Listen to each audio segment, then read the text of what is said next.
Hi everyone, happy Thanksgiving, Grateful Heart here. No, I was not planning on doing one of these cooking shows today, but here I am because I'm actually just doing a leave no trace thing, just sort of naturally and on my own. I was at a Thanksgiving, a Friendsgiving with a bunch of burners yesterday, last night. It was so beautiful, it was so lovely. My children are, one is working, one's on the East Coast, so I was by myself, and fortunately, I got a nice invitation. So, anyway, I'm sure a lot of you are overwhelmed with leftovers right now. And I was at a beautiful event, and they had sort of maxed out their multiple refrigerators, and they were about to throw away the the carcass. So here it is. And I was like, no, don't throw it away. So anyway, I have been picking this apart. You can see there's a lot of meat left on it. When it was laying there in the tray, it looked like she had cut most of the meat off, but there was still so much meat. So anyway, I just put it into a plastic bag.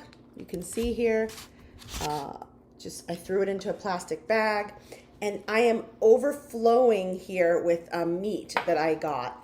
And what I do is basically I'm making a turkey stock, like beef broth or turkey broth, which is so great for like anything you want to make, for soups or risotto or whatever you want to cook. So here is what I got so far out of this carcass that didn't look like it was there was anything in it.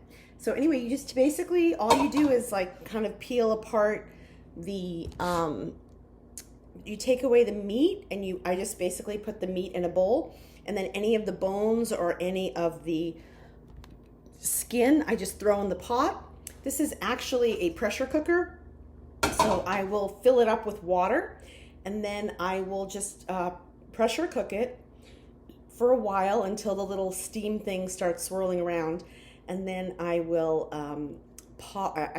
put it on simmer and just let it simmer for a while. And then I will create this delicious bone broth, which is super good for you. Of course, I'm a vegan, but I'm gonna cook for other people, and my church we have like services where we give food to people less fortunate. So that's what I'm working on today. So this is like a last minute tip. If you have any leftover bones from your turkey, please save them, make some broth. And then later on, if you reserve all of the turkey meat in a separate bowl, you can actually add that to your broth later, and you can make a beautiful soup. All right, take care, enjoy, happy Thanksgiving, and remember your gratitude list. I am grateful for so many things, including my health and the fact that I have generous friends inviting me to their homes. So enjoy and take care. Bye-bye.